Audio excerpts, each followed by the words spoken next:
Swinging a high drive into center field. Hits at the wall. It is gone! Casas does it again. It's gone! It's into the bullpen! This game is tied! This game is tied! He swings and rips one to center field. It's high, it's deep, it's back, it's gone! Sale winds, he fires. Swing and a miss, strike three, it's over! The Red Sox have won the World Championship!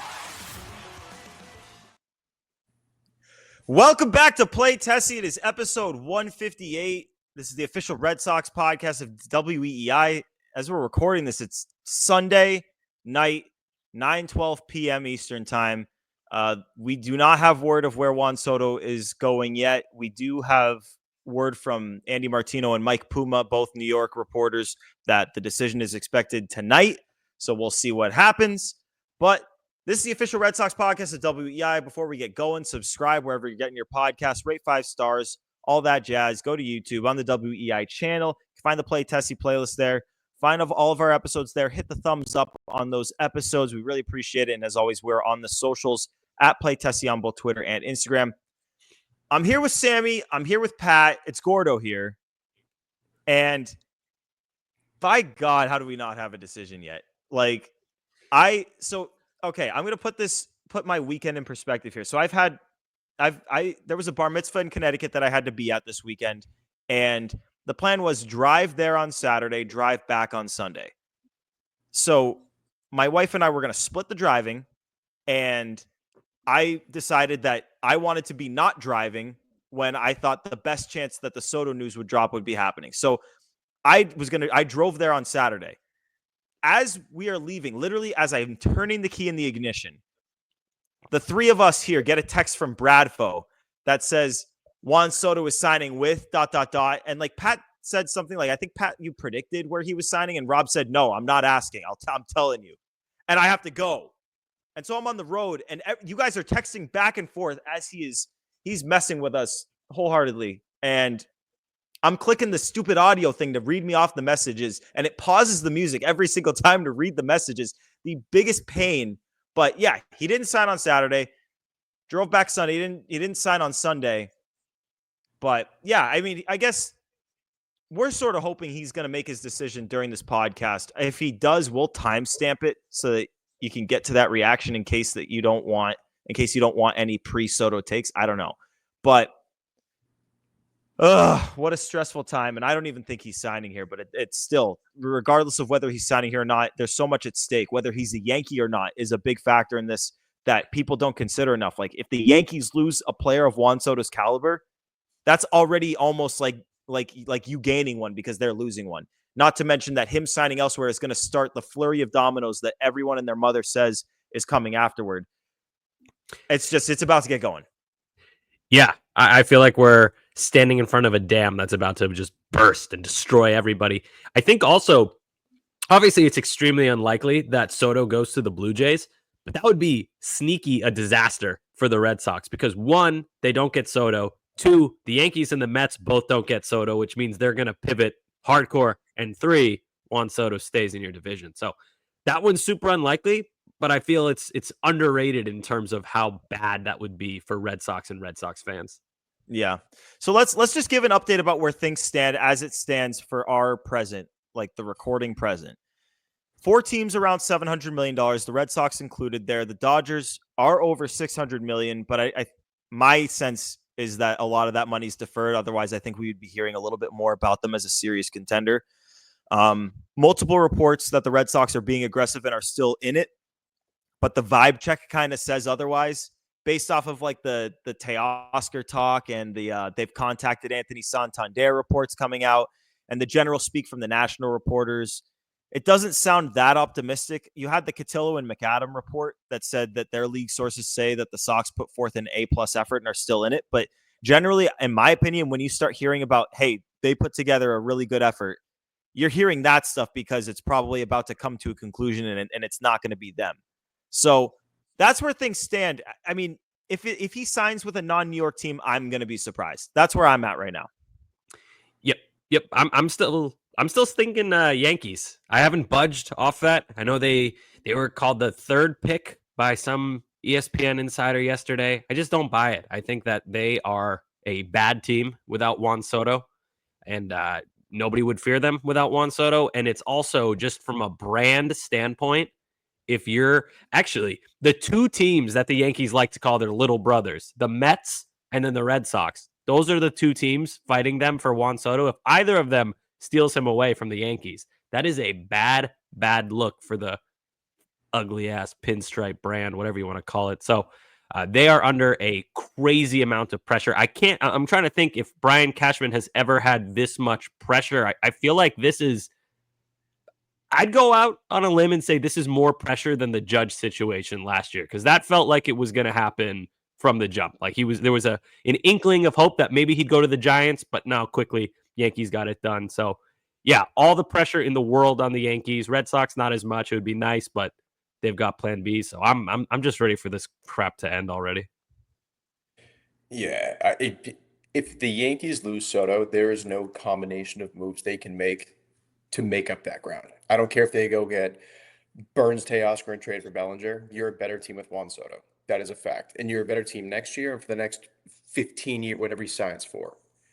And if they don't get him, and they do, Sammy, like you said, lose out to the little brother, that's a bad look for Hal. That's a really bad look.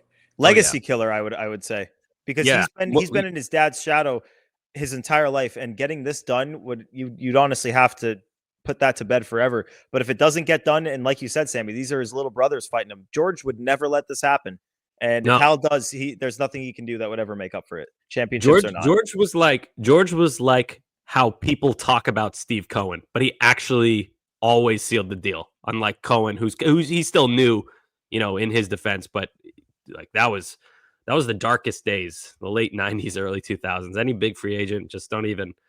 He's going to go to the Yankees. They all go to the Yankees. But yeah, man, I mean, the Red Sox in 2004, kicking the Yankees' butts, little brother beats you up, and then 2024, 20 years later, the Mets have an opportunity to do something, not the same level, but still kind of just a bad look for the Yankees. I can't get over like how bad brand-wise this would be for the Yankees.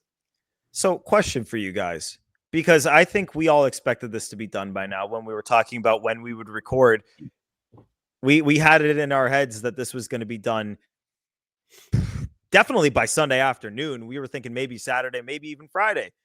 But there has been a quiet period. Like there was a lot of noise on Saturday, and Sunday morning maybe a little bit of noise, but really not much. Like you haven't had any like John Heyman article drops. There just hasn't been much noise. Is the quiet, in your opinion, mixed with the fact that no teams have technically speaking been eliminated or not, and I'm sure that's more of a publicly eliminated rather than in Juan Soto's head. Oh, the Dodgers just signed Michael Conforto. That's interesting. That's your mother. Yeah. Okay. Maybe we'll talk some Teo later. I don't know. Wow, I forgot where I was going with that. Oh, okay. Yeah, I remember. Is the quiet period that we've had, does that make you feel more optimistic or less optimistic than you were before? Because I think all three of us were not very optimistic before. I don't know. But correct me if I'm wrong. This morning, were any of you guys optimistic at any point today? No. I'm just ready for this to be over. Pat, no? No. I was a little optimistic last night after about 6 beers. I think you guys I will go on record for the first time. No, I've been cautiously optimistic. I don't think we said it before. This is not an all or nothing move. I think the second Juan Soto decides, it will literally be a cascade of deals flowing throughout the night, and I think the Sox are going to be right in the thick of everything this week. But no. Mm. Okay, so let's get back to the original question then. Does the quietness make you feel more optimistic? Yes. Or less? Yeah. Or the same? Yeah.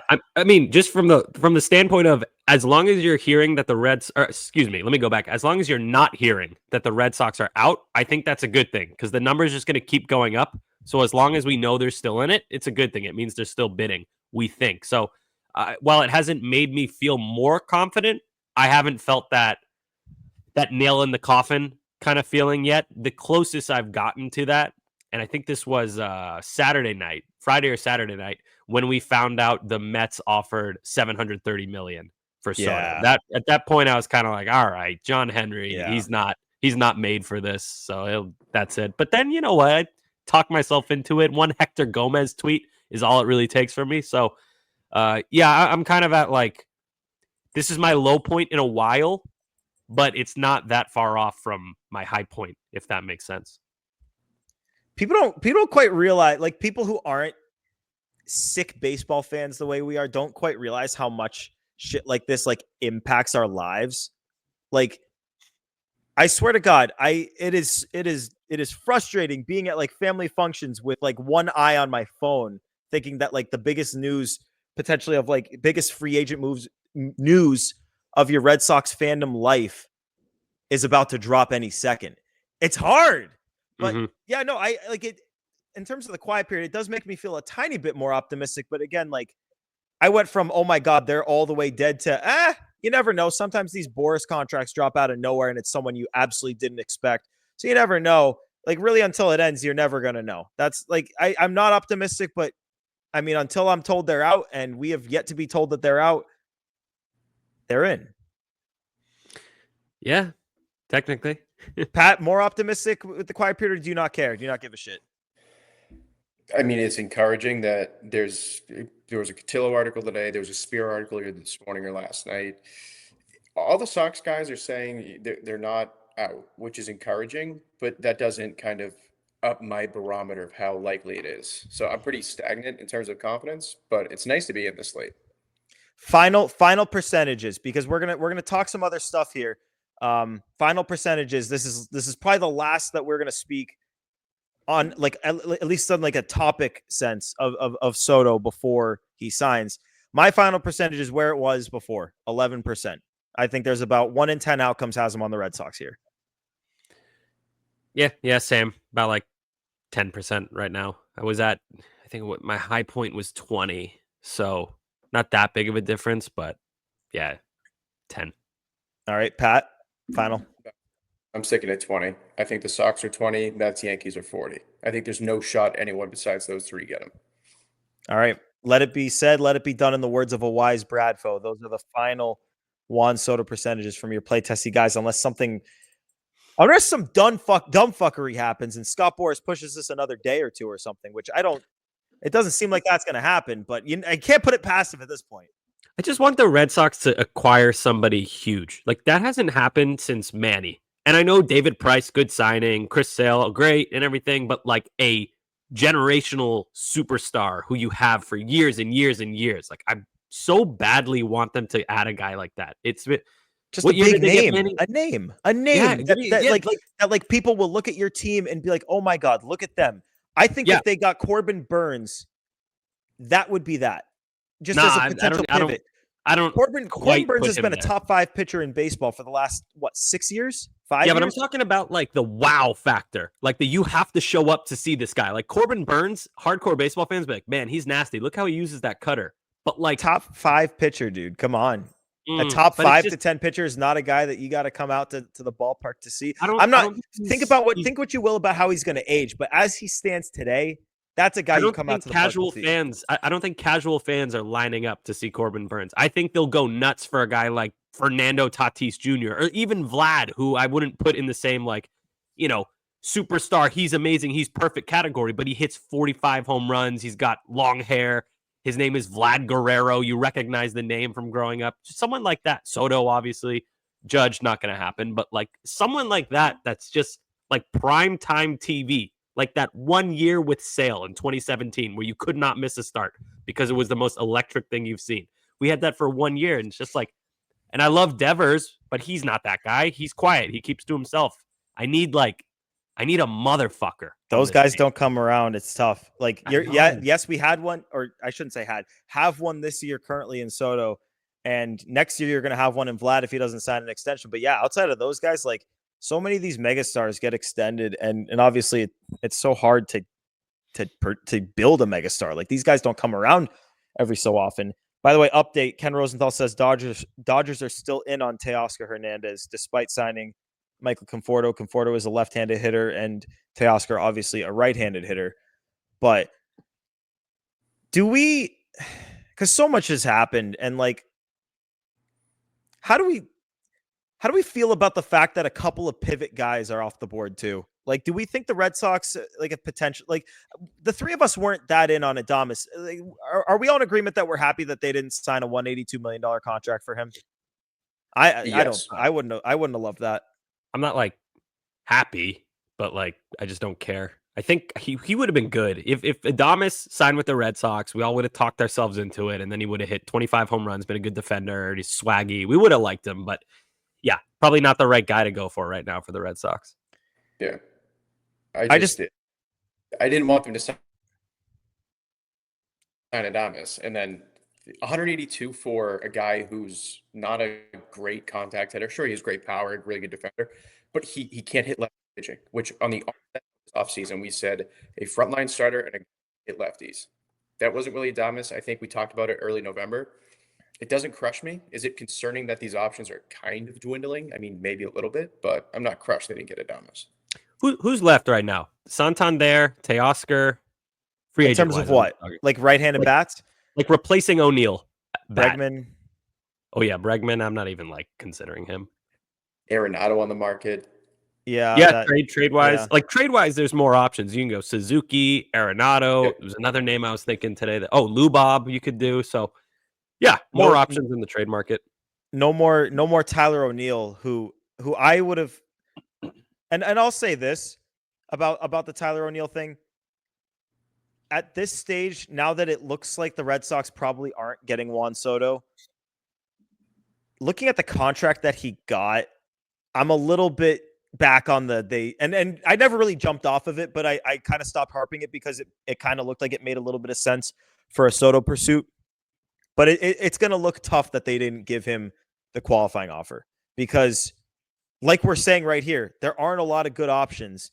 And it's like, unless you want to commit to Teoscar or Santander as your long-term kind of outfield DH kind of guy, and I personally don't love the idea of committing long-term to someone who stops me from pursuing Vlad Guerrero in a year.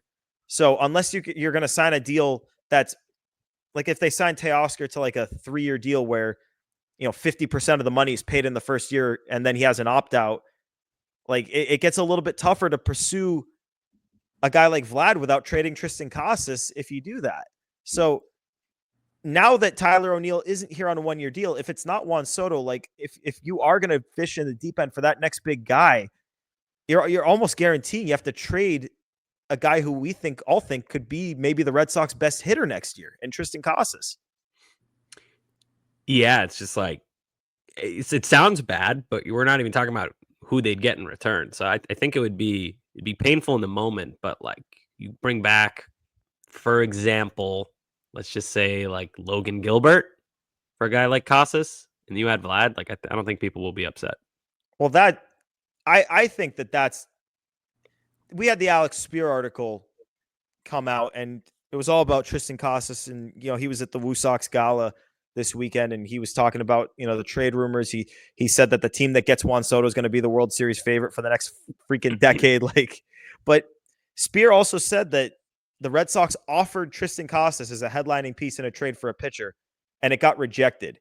And to me, if Tristan Casas was offered in a trade for a pitcher and it was rejected, I literally can't imagine who else it could possibly be besides George Kirby or Logan Gilbert. Like, who else could it be? Screwball. Like I don't maybe, think I know. I know are they you even trying? Are they no, trying? no. I know you wouldn't do that move like the screwball for Casas, but I think the I think Tigers the Red would Sox shut it down fast. Yeah, Tigers would say no, is what I'm trying to say. Is because Yes. Screwball is like, a freak. But the Sox wouldn't even offer it because it's like they know that Screwball's not getting traded. Like the Pirates aren't trading Skeens, so the Red Sox definitely didn't offer Casas for Skeens. I don't know, man. So like, who else could get traded? Who else could get traded that they could have offered it for? Maybe they asked the Marlins for Sandy and they said no because I heard he's off limits. Oh, if the Marlins said no to that, they're batshit crazy. Well, then agreed. No, because I was going to say Zach Gallen, but he's up at the end. Yeah, just a rental. Yeah. So, man, I don't know. That's Jared Jones, maybe. Maybe that's a maybe. I wouldn't love it if they did that. Oh my God, Conforto got 1 year, $17 million. Yeah, of course. I'm sure like half of it's deferred, but still. I mean, he That's not even wasn't a very lot. he wasn't very good last year. That's less than Yoshida. Yeah, but they were expecting Yoshida to be great. What happened? he's, No, 1 year, he's 17 not mil. great. We're That's a lot of always money. surprised. Why are we surprised? It's 2024. Next year, it's going to be 1 year, 20 mil for the Michael Conforto of free agency. It's always, oh, man. I want to get in on these friggin' moves. Not Conforto, but like the friggin' big ones. Red Sox fan, when was the last time we were like fired up over a move the Red Sox made? It's Price. been like, who? Price. David Price. No, Pat, come on. They got Sale after Price. I was way more pumped for Price than I was Sale. But we were pumped for both is the point. Yeah. I was kind of pumped for Story, but even though I didn't love him as a free agent, I was just pumped that they did something. Yeah, like, that was kind of got to me go beyond coping. that. I Yeah, remember exactly, that's coping being coping. like, oh, but his elbow, I think he'll be good at second, and like they have Meyer, so maybe it's a good. I remember saying that to myself. Maybe it's a good thing that his elbow's fucked up. How stupid is that? I talked myself into that. The way to phrase this is, when was the last time we were genuinely pumped and it wasn't like because you just wanted to see them make a move? Like, it was actually because you were thrilled about the guy you were getting. Is it JD? Like I wasn't like stoked about JD. I was excited, but it wasn't like probably JD for me, because I really liked him. I thought he was a stud when they got him. I thought that was like the piece of the puzzle, because if you remember the year before, that Red Sox team was really good, but they had just lost Big Papi, and they just, the middle of the order was like, wasn't scaring anyone. So I figured JD was like the perfect piece. But still, even that was like they waited him out because they knew his market was thin based on the position. And like Stanton was that year. So the Yankees were out because they already took Stanton. Just a lot was going on. I'm trying to think the last time the Red Sox made a move and I had that feeling where your heart drops in a good way. And you're like, oh my God, I can't believe this happened. And I think it really is Sale, which sucks. Yeah, it's been a while. And I don't know what other, like, maybe we have differing opinions here, because if I saw that the Red Sox, and we can talk a little bit about, maybe where they can go if they don't sign Soto here. If they signed Corbin Burns, that would do that for me.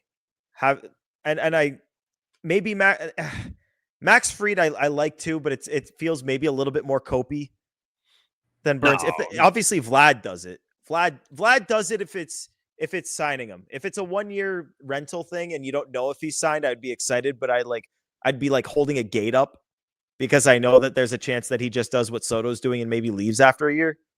But for me it's Crochet, because he's the guy who I think is going to be the that'd be it too. 2025 version of Tarek Skubal, where they just become, from a good pitcher with a lot of upside to a legit number one. That's who I think Garrett Crochet is going to be. And I've been yapping about him since August, I think. So I'm balls deep on the Crochet to Boston trade. So that's a good one. That's a good one, Sammy. And let's talk about that, because we kind of had conflicting reports today as we're recording. You had the Chris Cotillo tweet that said that the Red Sox have been kind of on the periphery of those discussions and not the aggressors, and teams like the Reds are maybe a little bit more likely for him. And he listed the Yankees as in there too. Interesting to see them pop up, and not necessarily like a team like the Cubs, who maybe we've heard some rumblings about the last week or so. But then John Morosi comes out maybe 2 hours later and says, yeah, the Red Sox have this guy in Marcelo Meyer that they're a little bit more open to dealing in a trade package for Garrett Crochet than they previously were. So it's kind of conflicting reports here, because if the Sox are willing to include Marcelo Meyer, like, that's something that would get you right to the forefront of the talks. And my theory on this, and I agree with you, Sammy, if they got Garrett Crochet, that is a heart-stopping trade.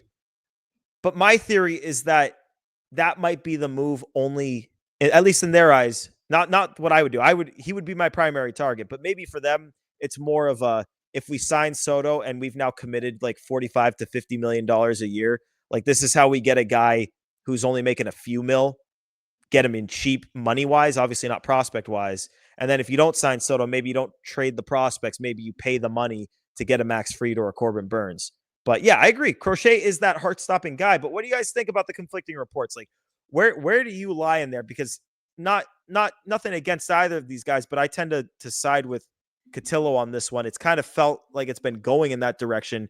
The Morosi one to me kind of felt like kind of like a hey, like from the White Sox, like just so you know, like they're offering Meyer, like, hey, Reds, whatever you're offering, it's got to beat Meyer. That's why I see it. I mean, I hope Morosi's right. If the Red Sox aren't willing to give up Marcelo Meyer for a guy like Garrett Crochet, who you get on a rookie deal for 2 years, by the way, I don't know what to tell you. It's so just like I'm so unbelievably fucking sick of doing the same song and dance where it's like, oh, we want this guy, but we're not willing to give up this fucking prospect. It's so tiring. So, oh, by the way, if you're into the MLB trade value machine, you'll never guess who has more value between Meyer and Crochet. You guys want to take a wild guess? I think I saw this already, so I'll defer to Pat. Trick question. Exact same value on the tee. So, like, just for they can't keep every single prospect. And I don't think they will. It's December 8th as we're recording, December 9th as we drop this episode, unless we drop it really late tonight. And like, it feels like they have to move one of these guys. You only have so many roster spots. So if they're not going to do Meyer for a Crochet, I don't know what the hell they're going to do. Okay, that's interesting because I feel like we've kind of gone up and down on this. And my stance on the Meyer, on including Meyer in a deal like that, has always kind of been, if they don't pay one of the big guys, and Blake Snell is already off the board, the other two big guys in free agency are Burns and Fried, and then there's a nice little drop off after that. If they don't get those two guys, I think I would sooner trade Meyer for Crochet than make like a Jack Flaherty my number one, or trade legitimate prospect capital for Luis Castillo, who I really like, but I just want that guy on the up and up. But I would rather, I think, pay one of Fried or Burns than trade Meyer. But if I had to, I would do it, if that makes sense. Like, it's not my first choice to trade him. Do both. Both of those guys. Sign one of them, trade for Crochet. All of a sudden, you have a great rotation. Sign Teoscar. And then all of a sudden, you don't really care that you lost out on Juan Soto because you're probably the best team in the AL East now. So if you got, let's say the Red Sox signed Corbin Burns. You would still trade Marcelo Meyer for Garrett Crochet, even though you already have a rotation with 5 legitimately good big league starters. Absolutely. Because five legitimate major league starters is great, but none of the best teams win like that. Like, even the Dodgers, who were banged up and had to use a bullpen game, the guys they were putting out there, the starters who weren't hurt, dogs. And the Red Sox right now, as it stands, and this could change, the only guy who I might put in that category is Tanner Houck. Obviously, a lot of upside. Brian Bayo keeps getting better. Cutter keeps getting better. Lucas Giolito, a guy who's gotten Cy Young votes before, he's coming back. Who knows? So you add not one, but 2 legit frontline arms to that. It's a good-ass team. Yeah, I hesitate on the trading Meyer if they don't. Like, if they signed Soto, I would be so open to it, because you're already in a position where you need to trade a lefty bat. And honestly, I'd probably prefer it be a lefty outfield bat in Willy or Abreu, but you're already in a position where you need to trade one lefty bat. If you sign Soto, you definitely got to trade probably 2. So I'm way more open to it there. I'm a little bit more hesitant if they don't sign Soto, they get the right-handed bat to balance the lineup, and they get an ace, especially if it's Fried, who's already a lefty. If it's Burns and you've got a rotation full of righties, you can make the argument you still need that big-time lefty in the rotation. Pat, where are you at on this? I'm with Sammy, because I think I said it for weeks now. If they lose out on Soto, I do think it's just because they've been so inactive over the past couple of years that they just haven't really built a really, really good contending foundation. So Soto's kind of coming in, just taking their word for they'll be a little more serious, add some pieces. This is your chance to do the opposite. If you go out and you sign Burns and you trade for Crochet, this time next year when Vlad's a free agent, you are one piece away. Vlad plugs that hole, you're on the ground running. There's no, if you sign, we'll do this and we'll try and do this. If you set that pitching side this year and then address the offense in the big way next year, it's a much easier sell to Vlad than it was Soto. And then the other thing, obviously, is you have unless you traded Cutter or whatever, like you'd have 6 starters, which obviously can kind of be tough to juggle if they're all healthy.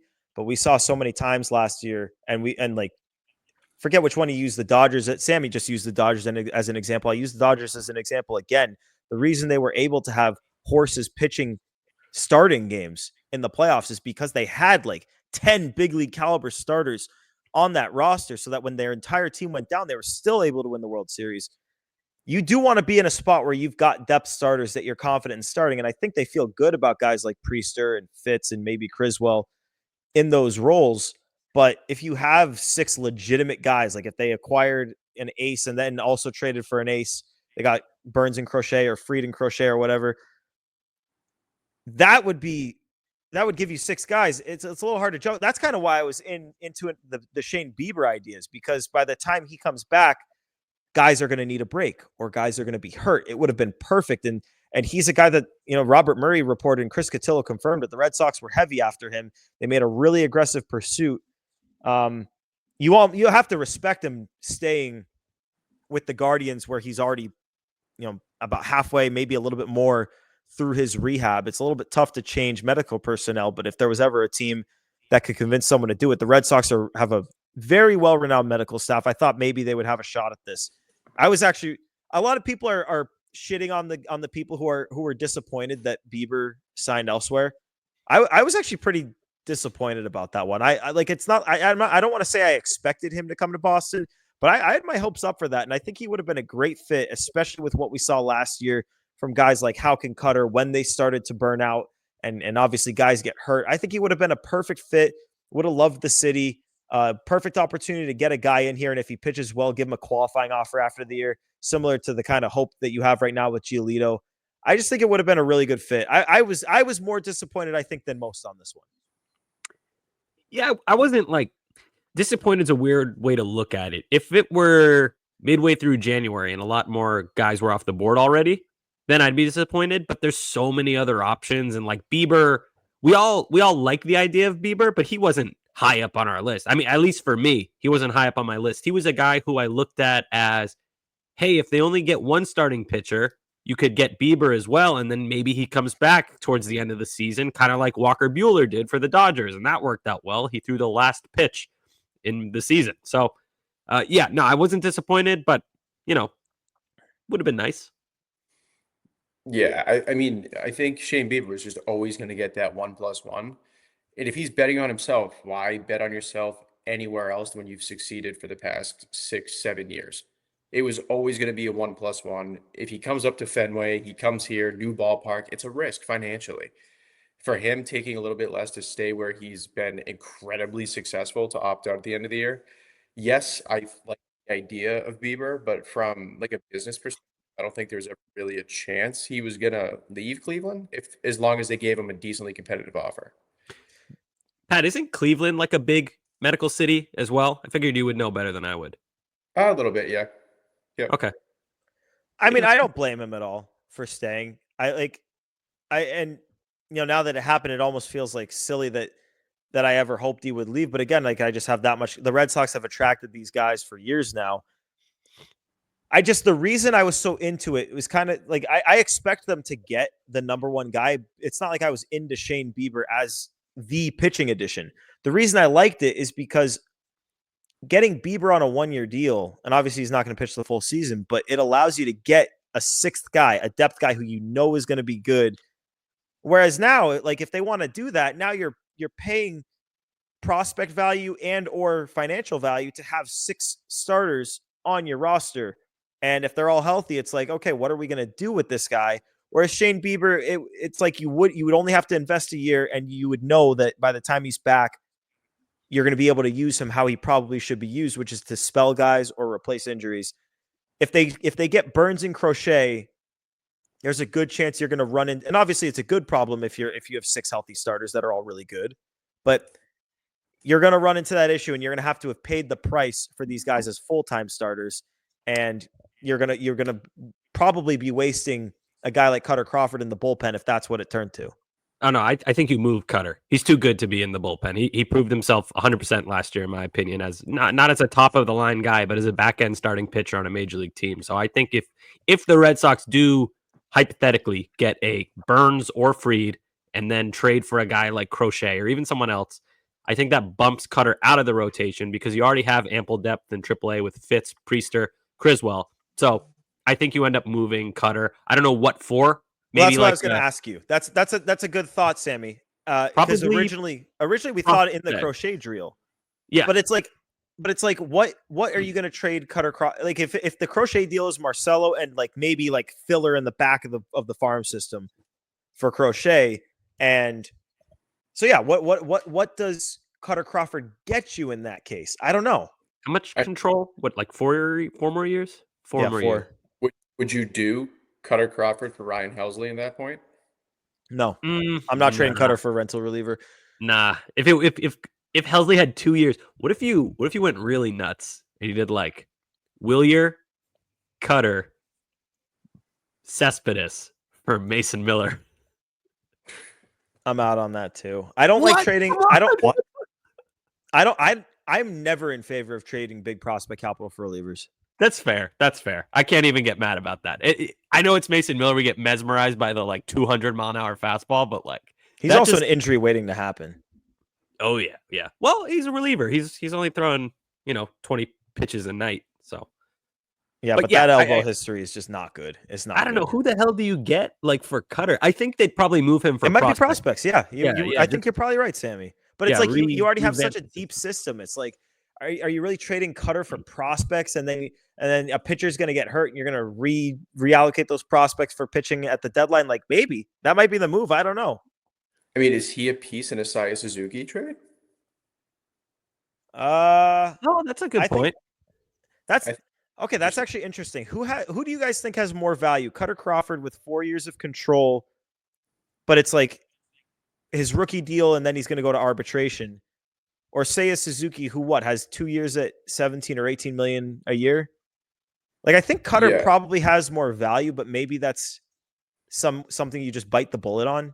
Because I really like I don't think they're going to trade Suzuki. I've seen that report about Suzuki or Bellinger. I think they end up just trading Bellinger.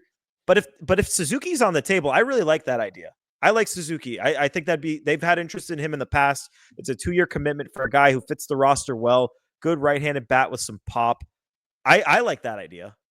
What if a team? You could also attach Yoshida to Cutter to make a team be enticed to take him, but that would have to be the perfect situation. I don't know. Yeah, a lot of options with him, but I like the idea of 2 guys and then you move Cutter. Now, there's no scenario where I would move Houck or Bayo, especially Bayo. Bayo, you'd be selling way too low on, and Houck I really like. So, and you can't trade Giolito either. So, yeah, probably Cutter. We love Cutter, but we like winning. Yep. Okay, before we get to enough said, we gotta talk quick pivots here. There's 2 obvious pivots that the Red Sox have interest in right now if they don't sign Juan Soto, which 9:50 p.m. on recording night, we still have not heard. Teoscar Hernandez, Anthony Santander. It seems like, and honestly, Mark Feinsand reported it, so you can pretty confidently say it. They have more interest right now in Teoscar Hernandez. Mm-hmm. But in the Teoscar versus Santander, so first off, if the money is equal, who do you prefer? If the money's equal, which it won't be. Santander is going to get more. I'd probably go Santander if the money's equal, but I continue. I mean, this is gonna. Okay, I would also say Santander. Pat, if you're saying Teoscar, are you saying Teoscar? Because if you are, then this will be a question for Sammy. Yeah, I'm saying Teoscar. Okay, Sammy, what is the financial gap that's going to switch you from Santander to Teoscar? Like where does that switch occur? I don't really. It's more years, honestly. Okay, where's the year gap then? That's a good way to put it. I honestly wouldn't want Santander for more than 4 years. Okay, so what if you were presented for Santander 4 years, 85 or 4 years, 84, so 21 a year, versus Teoscar 3 years? I think 4,100 because we just saw Conforto get 17 million for doing nothing. Yoshida no, I know he's going to top 100. I'm just trying to find a place. Like I'm trying to find the gap. Like okay. If it's 4 years, 84 versus Teoscar 3 years, 61. So it's literally just the 4th year. That's the only difference. Yeah, Teoscar. I'd rather I don't think the gap. I think it would too. The gap between the player isn't big enough for me to want the Red Sox to take an entire extra year into these guys. And with position players, I think short term, unless you're talking about a guy like Juan Soto, but with these very good but not great guys like Teoscar and Santander, I think short term is almost always better for the Red Sox with the rate that they just churn out these bats. Like you look right now, Anthony, Campbell, Meyer, Teal, Montgomery coming up, Arias. It just goes on and on and on. They have no problem sending out big league bats from the system. So, I would go Teo because I think he'll cost less in terms of money and, more importantly, years. Also, vibes. Great vibes guy. Big vibe guy. Pat, I want to give you the chance to give your argument for Teoscar, but before you do, I do want to give my I don't even want to present it as my argument for Santander, because with what they're going to cost, my preference is definitely going to be Teoscar. But the reason I prefer Santander as a player here, doesn't strike out as much, not by a long shot, switch hitter who hits relatively well from both sides, 40 plus homer. I don't want to say potential because he literally hit 44 homers last year, and he's 2 years younger. So that's the argument there. The obvious elephant in the room is the swing profile with Teoscar is built for Fenway and Santander is not. Pat, what else do you have that gives you so much confidence that you just all out prefer Teoscar? Santander is a switch hitter. Yes. He is worse at hitting left-handed pitching, which the Red Sox desperately need. He's a low guy. Don't get me wrong. Teo strikes out a ton. He doesn't walk. Like, there's definite pros and cons to both of these guys. Santander this year, in a year, he hit 4 home runs, 794 OPS against Teo, 931 against lefties. That is what the Red Sox need. Yes, sir. Yes. I also don't know if I buy Santander's, we'll call it a breakout season, because the year before he had 28 home runs, the year before that 33, and this year 2024 he hits 44, which is that's a ton. He slugged. What was his OPS in 2020 if you have it in front of you? In 2020? Because 2020, I feel like I remember him being really good, but he obviously the shortened season, so he's not going to have a ton of homers. Let me look. But hold on, before I get to that, I think part of the thing that scares me with Santander is he doesn't really barrel the ball. A lot of his home runs kind of snuck out, and I don't know, and I don't want to be like, oh, he got lucky, but he chases a lot. He doesn't hit the ball in the sweet spot. He doesn't launch it very well. He's not hitting it hard. He doesn't feel like a guy you can count on to repeat the season we just saw 2, 3, 4 times. So I don't know. I think he's good. I think he's better player than Teoscar Hernandez overall. Plays a little outfield, plays a little first. But reliability-wise, I think I'd rather go with the guy like Teoscar where I know exactly what I'm getting. That's the key for me. And by the way, the OPS in 2020 was 890. That was his best year from like a percentages standpoint, obviously not counting stats. But the reason I would add, and obviously both have the pick attached, so it's not even like you make the argument based off of like one guy has the pick, one guy doesn't. But with Teo, I think you can confidently say like this guy is going to produce.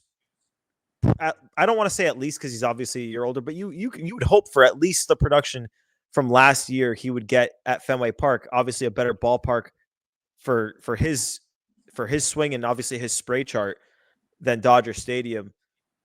Santander, I agree with you, Sammy. I mean, he benefited greatly from that short right field porch in Baltimore. I think he's a better overall player, but that's a guy who screams he's about to get $100 million from the Blue Jays. I would rather pay Teoscar 65, 70. I still would have preferred paying O'Neill the qualifying offer to that. From the Blue Jays, you said? You think? That's what I think. I feel the Blue Jays are like... They're going to get stupid with it. The Blue Jays are like... If you guys have ever had a friend who, like, let's say they're like going on a date or going to a job interview and they just dress like complete shit, and you're like, dude, like you gotta switch your outfit. You look terrible. Your hair is a mess. You like get over it. And they're like, no, I'm fine. I'm doing fine. That's the Blue Jays. They have a awful major league team. All their good players are on expiring deals, and they have nothing in the farm system. They absolutely suck. So I don't know why they would sign Anthony Santander, but Gordo, I don't even disagree with you. I could totally see them doing that. Would make no sense they'd win 79 games instead of 75. Sick. Congrats. And then they'd have a bloated contract for Santander for the next 5 years. Congrats, Blue Jays. I think my favorite quote so far of the offseason, Gordo, correct me if I'm wrong, I think it was Robert Murray. He heard from like a pretty good source that the Blue Jays are ready to do something, quote, big, dumb, and stupid. Yeah. Oh, and that just screams Anthony Santander to me. That just screams Anthony Santander. Here's what I would do.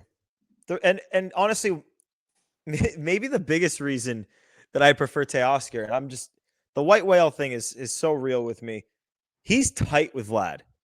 Like, it's not even just their former teammates. He's tight with Vlad. So what I would do is give him a front-loaded deal with an opt-out after the first year, and you kind of benefit either way, because after the first year, the contract value AAV goes down, and if he opts in, great. He recruits Vlad. You obviously, money talks the most, but you send him out there to recruit Vlad, who has already been liking pictures of himself photoshopped into Red Sox gear. And if he opts out, then wow, you have all that extra money. You know, you got other guys coming off the books. Giolito's coming off the books. Obviously, Aroldis Chapman's only a 1-year deal. Like, you'll have money to play with, especially if they don't sign Soto. The left-handed reliever that they got, that guy. Oh, Red Sox pitcher. Red Sox lefty. Pitcher number 44. Yeah. Pat? I have a name that somehow has not come up yet. Why is no one talking about Jurickson Profar? Oh, Loomer is? I'll give you why I'm not that big on Profar. He's a monster. I think the Red Sox need a guy with power for that spot. He popped out 24 this year in San Diego. But yeah, he did, but that was obviously a career year. He's not known for his like big time. Like you're replacing. Yes, they need to be a better contact team, but they need that power hitter, that power right-handed bat to back Devers up. I don't. When you say power, do you mean home runs? Because when I say power, I also mean like doubles and shit, like hitting the ball off the wall. I think both. I feel like that's the move at Fenway. Of course, they had the Ortiz and Manny and everything, but like everyone else, like Bogarts, Mookie, lots of Duran, lots of doubles with the Red Sox. So I think Profar would be good, but isn't he like 31 years old? Dude, the last 3 years, he's 31. been over 85th percentile in K rate and walk rate. That's great. No, I mean, and it's great, and he's versatile, which obviously the Red Sox value a ton, especially as they're producing prospect. I mean, everyone in their farm system plays multiple positions. This is something that they value a ton. I just want a guy with power. If they want to get 2 bats, great. But like, I need a right-handed bat who I go into the season with a pretty solid expectation that he can hit 30 home runs. That's what I need. I'd rather a guy with like crazy high OBP and put him between Devers and Casas and let them hit the 20 to 40 home runs. I mean, great if you get a guy with power as well. Of course, even better. But like, I'm looking at the lineup right now, Duran, and then you have Devers. Then you need your righty in there. That's why I don't hate Nolan Arenado. Doesn't strike out, hits a lot of doubles. Not as many home runs as he used to, only like 16 last year. But then you have Casas, then you have Story, blah, blah, blah, blah, blah. So I just whoever hits between Devers and Casas is going to see a lot of good pitches. You got to remember, though, like, remember how the Red Sox got attacked, especially in the later innings of games this year. Even when Casas was out, because obviously the Red Sox lineup is so stacked with lefties, they would throw a left-hander in for the Duran, Devers, Casas, whatever portion of the top of the order. And obviously those guys are worse against lefties. So you need to have a right-handed hitter in there that can take advantage of those at-bats, because he's going to get a lot of them. You're going to get a lot of at-bats late in games against lefties when teams attack the Red Sox with their best left-handed arm. I want a guy who can cash in on those at-bats as much as possible. Power against left-handed pitching. It's why Teoscar is such a good fit. Yeah, and Suzuki too. I like Seiya Suzuki. He hits righties well too. He actually hits righties better than he hits lefties, but he still hits lefties at like an 830 OPS clip. So he would be great. I think Is he better defensively than Masataka Yoshida? I mean, it can't be worse, but yeah, you're better defensively than Masataka Yoshida. He's not a good defender, but he's got a nuke. He's kind of like a Hunter Renfroe defensively. Like doesn't have great range, but he'll make a bazooka throw once in a while. I think he'd be in that DH corner outfield rotation role kind of thing, where sometimes He's playing left. Rafael gets a day off or plays somewhere else. Duran shifts to center. But yeah, I like Seiya if the Cubs are willing to move him. It's a tough fit, man. We need someone who doesn't strike out, and there aren't many of those guys nowadays. I think that's why they didn't bring back O'Neill, by the way, is because of the strikeouts. The Seiya thing is like if you could have Tyler O'Neill on a 2-year deal. It's because it's expensive. He probably is gonna get hurt. Like they have kind of similar profiles. Yeah, could see that. O'Neill's more 3 true outcome and Seiya's more. I think I'd rather Seiya in like a one year scenario. I know it's not that scenario, but I think I'd rather him. I don't know. They gotta get creative. Trying to think like the bad teams around the league are so bad with this new playoff format because the middle teams are not as bad. The top teams are still really good. And then the bottom teams in the league are like bad. White Sox, A's, Marlins. They got nobody who you'd even be like, oh, he could be a piece. Well, okay, I'll give you one piece from one of those teams you just said, and then we have to get to enough said because we've been riding, hoping that this news is going to break, and it's just not. Luis Robert, we've talked about him a little bit. We've been up and down on him. A little bit of swing and missing, not a ton of OBP, but obviously power from the right side. Can play some defense when he's out there. Gets hurt a lot too. A guy that I like, but based off of the ask, seems a little high. But then you hear that they're determined to move him. I don't know. I like the guy. I would trade for him. I'd be happy with it. But I don't know. It depends on the 2023 Lou Bob, 857 OPS, 20 stolen bases, 38 home runs in 596 plate appearances. And then last year, 425 plate appearances. So that's about 150, more than that, plate appearances down. Only 14 home runs. So that's a difference of 24. He actually stole 3 more bases. So that's good. And the OPS is down 200 points. So yeah, Lou Bob, I would like Lou Bob, but I would only like that at the lowest trade value. Pat, give us your take on Lou Bob, and then we'll go to enough said. It comes down to the price on him. I think they're valuing him like 2023 Lou Bob. And then I'm sure some of his like not good play this year is attributed to just not being emotionally there with the worst team in MLB history. But at the same time, if the price is the same as it was a year ago today, the answer is no. You do not make that trade. All right, let's get to some enough said before we get on out of here. Programming wise, if Soto signs, like we'll have an episode for that. It's if it's tonight, it may not be. If it's the Red Sox, obviously we'll uproot our lives. If it's not the Red Sox, like it'll probably be a little bit later. But my enough said. Happy trails to Danny Jansen, Red Sox legend. Played two games what was it? He played for both teams in the same game. There we go. Played for both teams in the same game. Really doesn't like when his teammates don't shower with shower shoes. Thank you, Danny Jansen, for your time. Danny Jansen will not have athlete's foot. He's got clean feet. Nope. Yeah. Yo, if you're into feet, Danny Jansen's your guy. That is your man. Yep. Cleanest feet in the business. Look. All right, I'll go.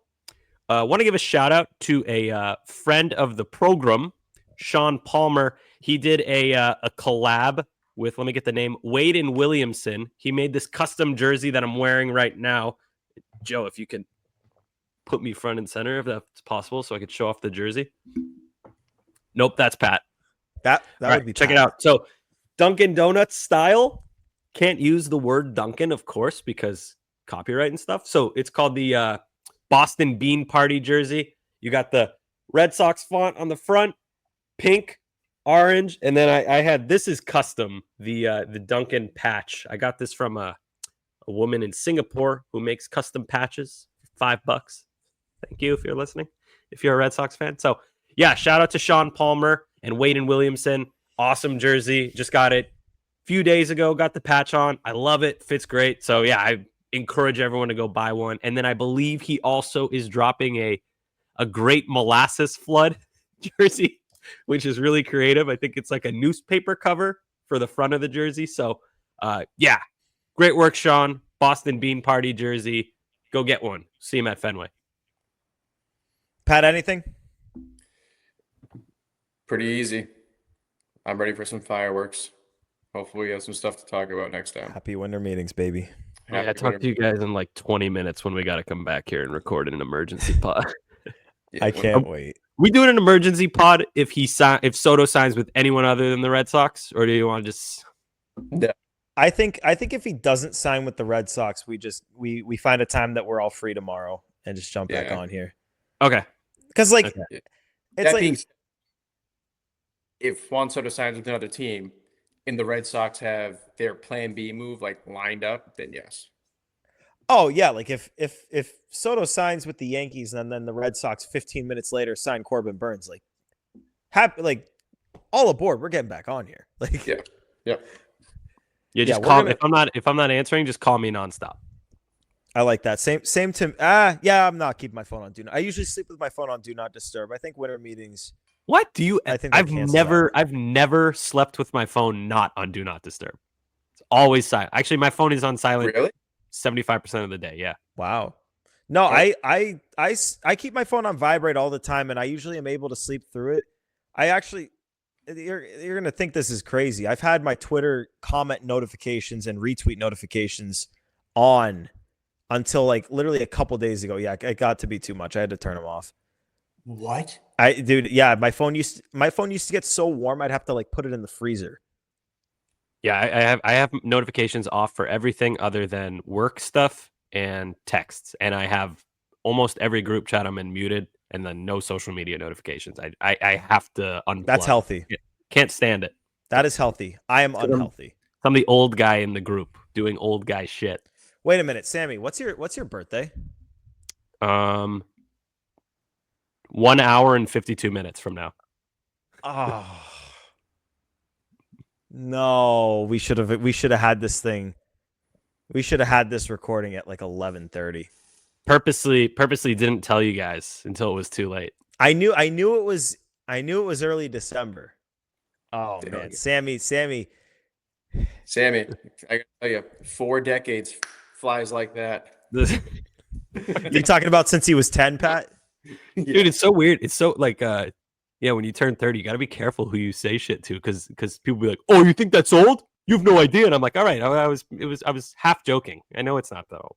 Oh, I ran into that. I ran into that this weekend. I told my wife's brother that he was getting old cuz he turned 26, and her like 55-year-old aunt and 42-year-old cousin were standing right there, and they were like, "Fuck you." Like, wait, how old did you turn on the 1st?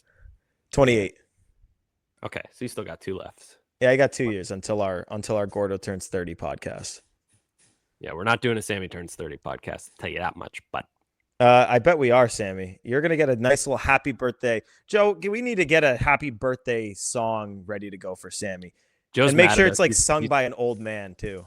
Joe's putting rap in all caps in the chat. We're almost at an hour. All right, let's get out of here. Get us out of here, Gordo. Yeah, I was gonna. Get ready for Juan Soto to sign as. Oh my God, he actually did. It's over. Shut up, Gordo. Joe, play the horn. I'm serious. Joe, play the horn.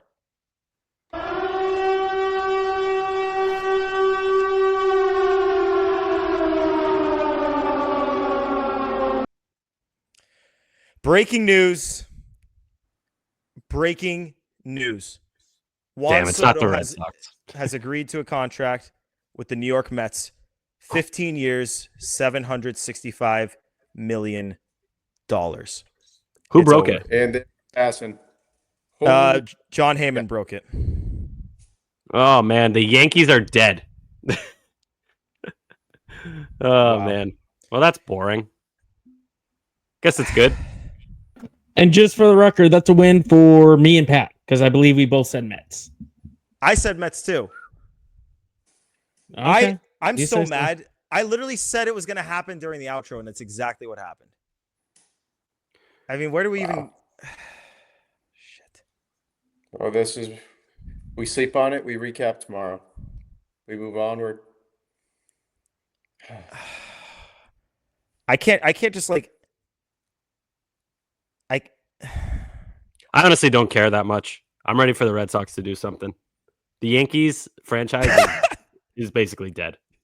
Beyond Average Mick, the fraud, quote tweeted the signing. He said, "That's not good."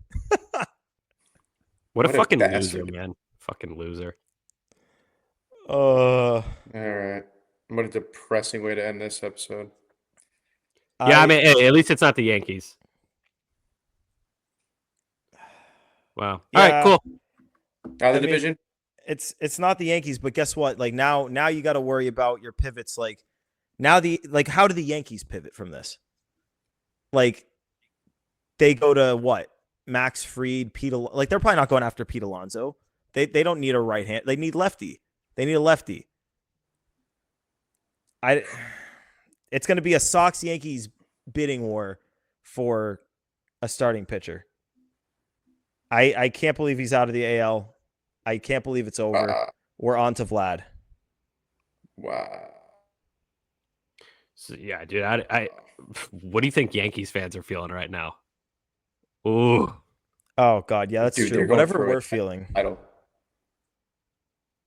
whatever you're feeling, whatever we're feeling, it's infinitely worse for them. They just traded a shit ton to get Juan Soto, had him for a year, got to the World Series, experienced how incredible he is, and then lost him to the baby brother New York Mets.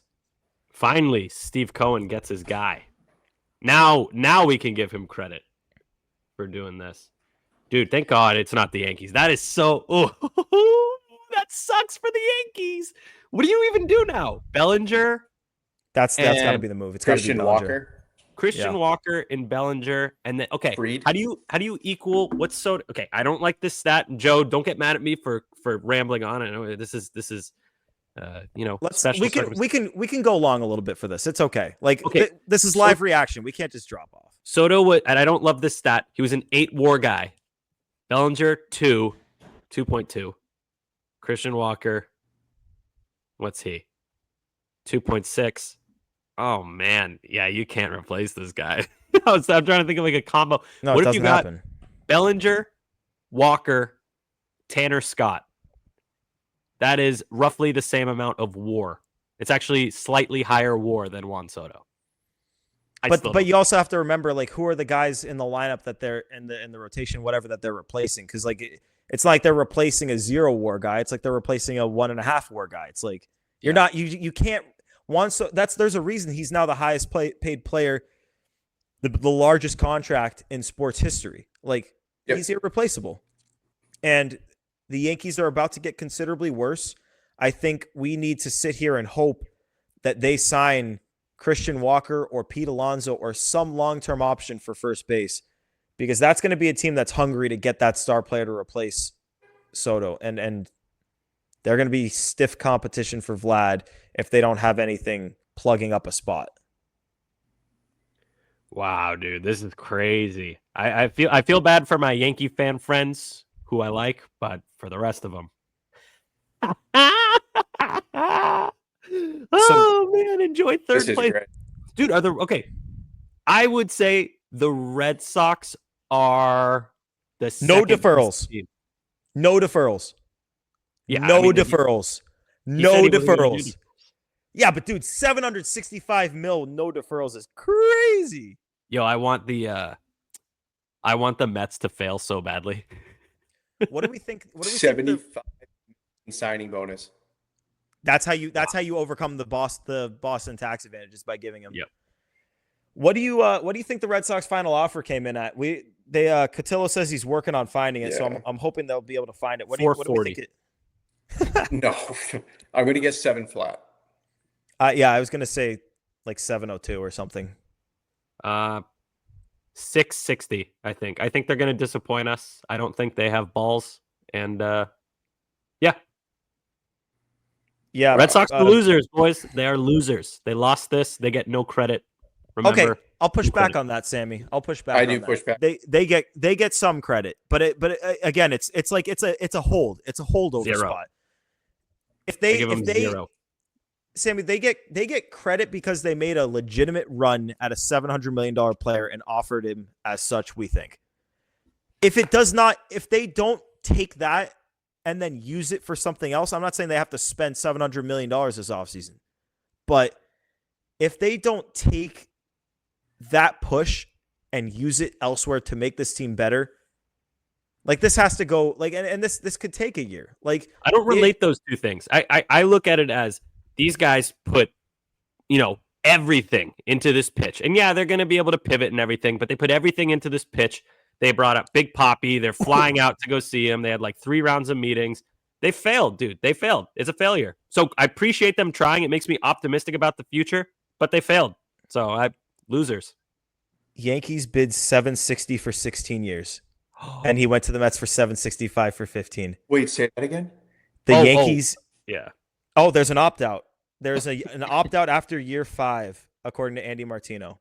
So he'll be back on the market entering his age 31 season, and we won't be that excited at that point because it'll be the back of the run. But no, Sammy, I'll push back on you on that because obviously if the reason I say it's a holdover is because it's so contingent on what their plan B is. And because we went into this offseason and said we want a frontline starting pitcher, we want a back-end bullpen guy, and we need a right-handed power bat. And what does that have to do with Soto? They didn't get Soto. They failed. Look, it makes me optimistic that they're going to do stuff, but they get no credit for this. They didn't get the job done. That's why it's a holdover. You're right, Sammy. They don't get any firm credit because they haven't done anything. Yeah, I feel good about them doing stuff because of the money that they offered. But when it comes to Soto, you get no credit. You didn't get the job done. Who cares? We're not going to care in a month. Hey, remember they were almost in on we're not. Soto? Like, we're not going to care. But in a month, I like to think that because they were so heavy in here, that there is motivation to do something. It's like I'm predicting. It's like when I was talking to you the other day, and you were telling me that Steve Cohen shouldn't get the credit for being a big spender. It's like, I know he's going to be a big spender, and here he is, big spending. No. Sammy, come on. Now we know. Oh, come on. You knew before. No, I'm not going to put the cart before the horse. I said probably. No, this is what we do. We tell you what's going to happen. But what if friggin' Soto picked the Yankees?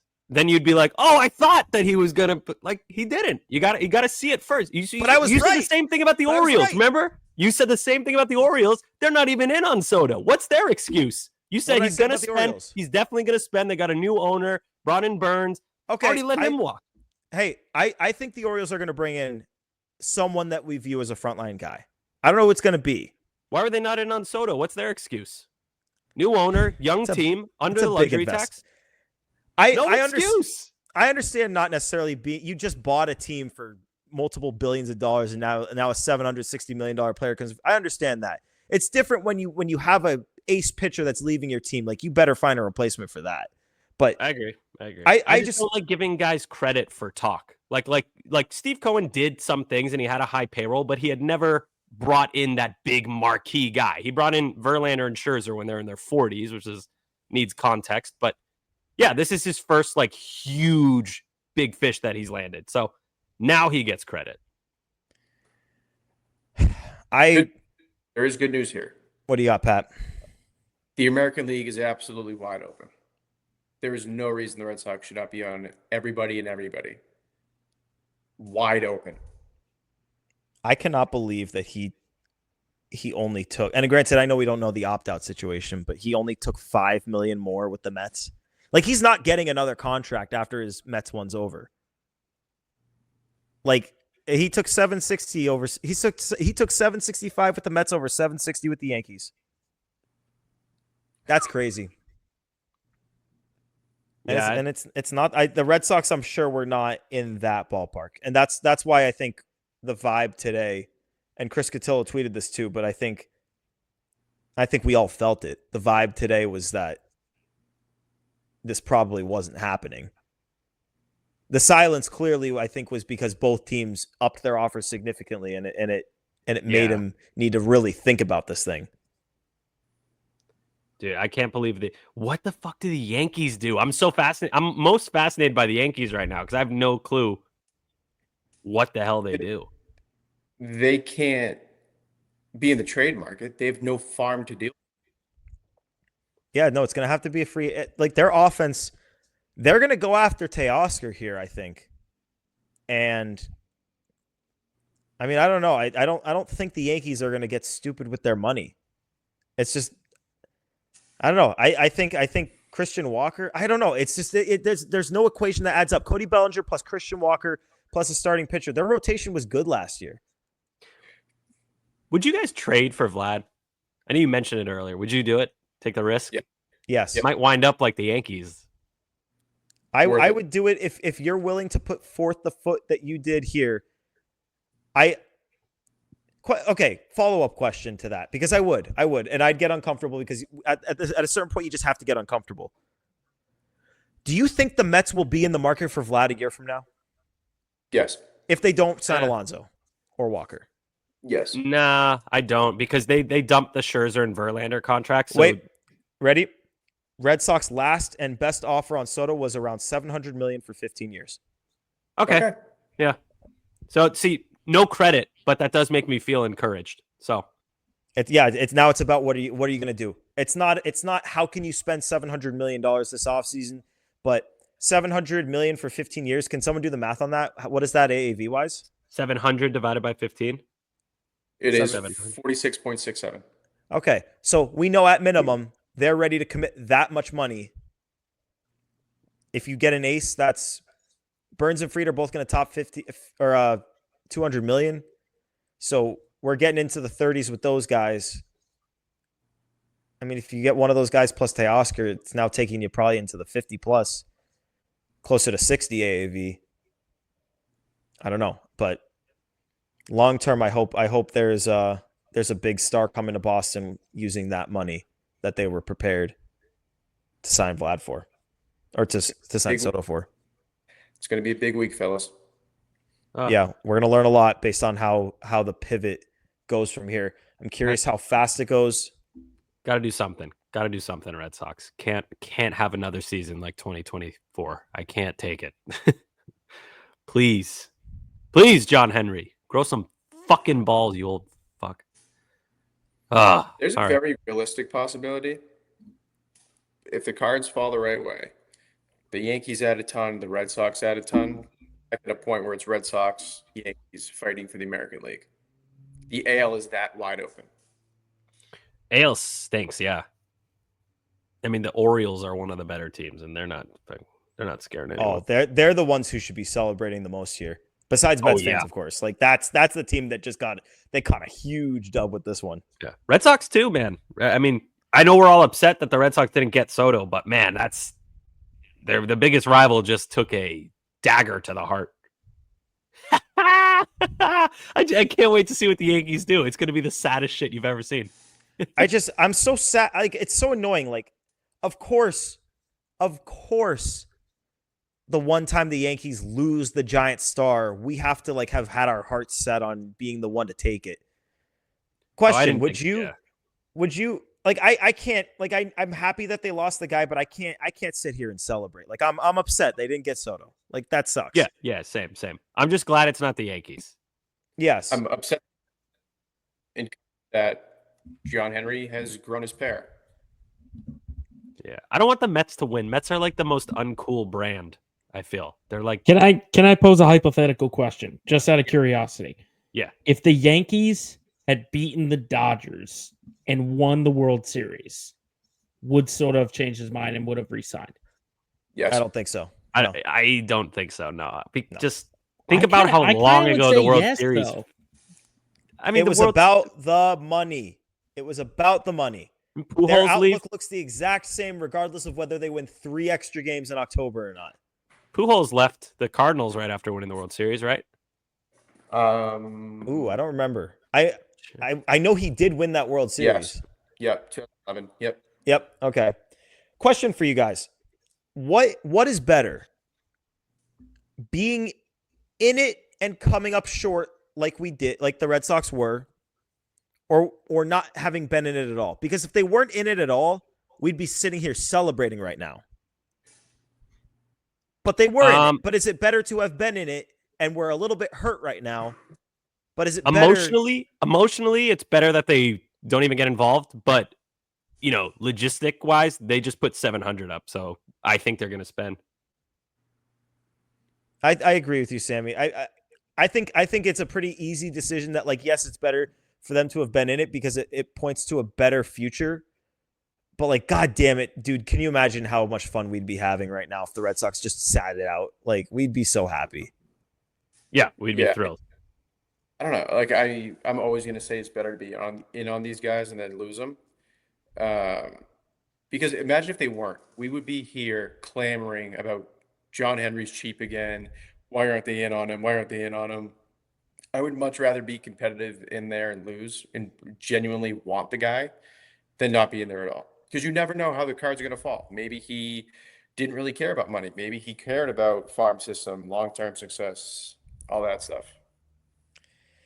The Mets visit the Yankees in the Bronx, May 16th, 17th, and 18th.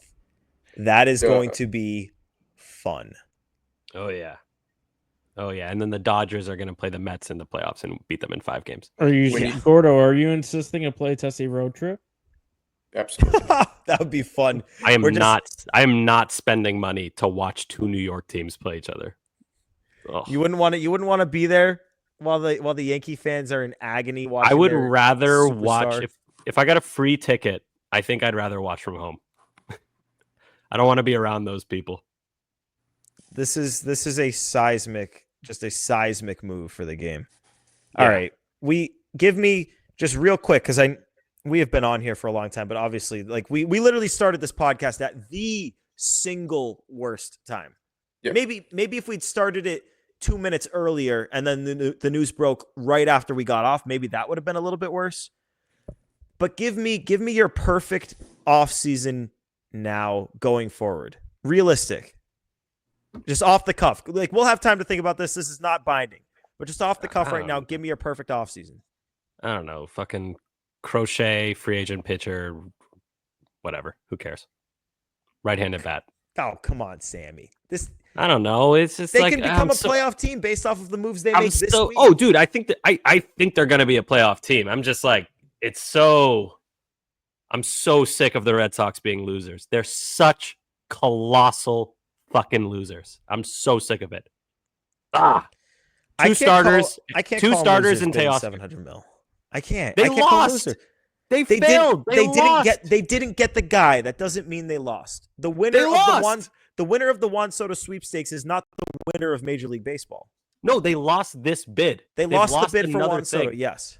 They've lost this bid. They've lost way more games than they've won for the last 6 years. I'm sick of it. All they do is fucking lose every year. They find new ways to lose. And I'm not that upset about the Soto thing. It's good he went to the Mets. The Yankees don't have him. Like, that's great. Kind of hilarious.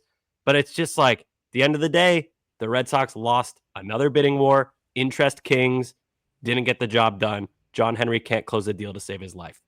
They got to change it up, man. Got to get more uncomfortable. 700 mil. It's not. Yeah, it's and not, that wasn't it's enough. Not like they, it's not like we all knew it wasn't nickel enough. And dimed around. But they didn't get the job done. Sammy, but going into the season, people laughed when people said he was going to get 500 mil. Like, he offered what would have been the largest or around the area at least of what would have been the largest contract in baseball history. Like, I can't fault him. I can't call that a negative. And no, like, it's not a negative, but they lost. It's not a positive either. You're calling them a loser. You're calling them losers for this. They lost. They are losers. They've lost this situation. They lost the bid for Juan Soto. They've lost a lot of games the last 6 years. They need to switch it up and get this stink off of them. They're losers right now. Like, Sammy, it's like in 2021.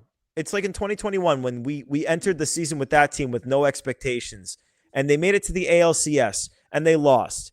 And yes, that experience of losing that series sucked. But you know what? That team made it a hell of a lot further than we thought, and they exceeded our expectations. The Reds in that moment. To that? I'm just saying, in that moment, you had to feel a hell of a lot better about the future outlook of the Sox than you did going into the season. Didn't end up being that way. But I'm just saying, sometimes getting there and being in the area is the sign of good things to come. So it's not like you don't have to be super negative about it. Like, it was a good thing that they did what they did here. It wasn't the result we wanted, but it's going to lead to good things in the future. And that's why I'm disappointed, but I'm not going to be mad at them. I'm not going to call them losers for this. No, I agree. It's a good thing that they put this much money up. It makes me optimistic that they're going to do more stuff. But you got to call a spade a spade. They lost. They're still losers until they're not. Like, I love the Red Sox. I want them to win. I don't like calling them losers, but that's what they are. They got to win a bid. They have. When was the last time? Do you think they'll win a bid? Do you think they'll win a bid this offseason? Yes. Sammy. Yeah. Okay. Then I don't want to hear it then. No. See, Gordo, this is where you and I differ. You give credit before it's earned. I will never do that. I'm not Never. giving them credit. You said you were proud of the Red Sox because of quotes a few weeks ago. Fuck that. They got to do it. They got to show me. Wait, can we agree on something? Let's hear it, Pat. Hypothetical world. John Henry went 675. Steve Cohen is going 8. There was no way they were winning that battle. 775. Yeah. I get what you're saying. Like there was no outcome where he was outbidding Steve Cohen. Wait, Pat, you're saying even if John Henry went to 775, Cohen would have gone to 8? Yes. I agree with that. Yeah, but maybe that would have He was fighting a battle he wasn't going to win. Then why even get into it if he was never going to win it? Because you can't get if you don't try, Sammy. You got to, it's going to be the same song and dance for every big free agent. There's always going to be other teams out there. Sammy, what you're saying, Sammy, is that they're losers for not winning the bid, but they're losers if they weren't involved at all? No, it just sounds like you're saying this like double-edged sword of like they're going to be losers either way if they're not in on the big free agent, and then if they lose on the big free agent.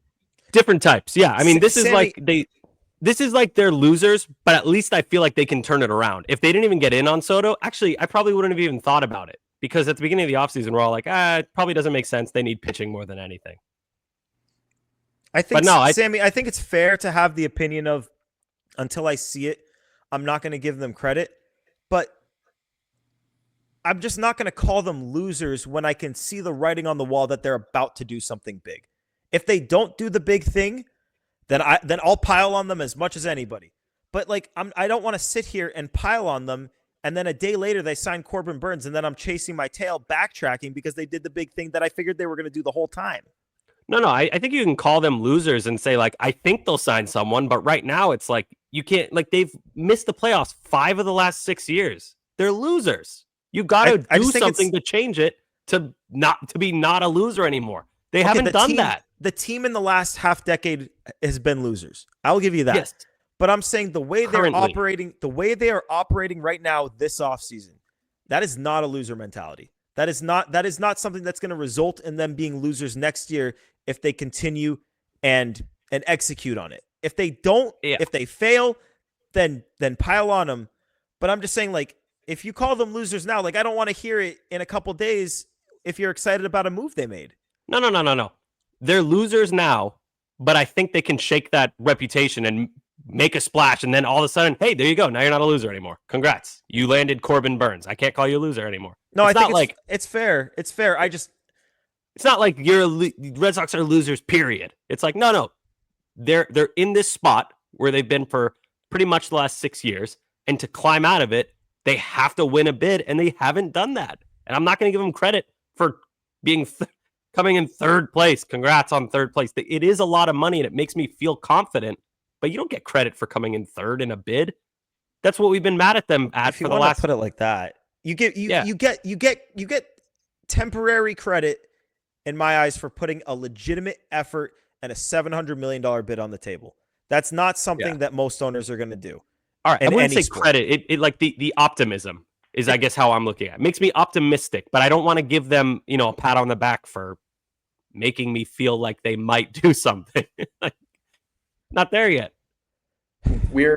Something's going to happen. Tipping over something right now. Gordo, I'm going to need you to DM Teoscar Hernandez. Oh, true. Oh, that's so depressing. I'm gonna have to get in there. Oh, we were just talking about Juan Soto. Now we're trying to slide into Teoscar's DMs to. Listen, that guy would be. Obviously, we just talked about him a bunch for a baseball standpoint. He'd be fun, and he'd be a content king. Yeah, he would. He's one of the nicest dudes, and everyone who's met him loves him.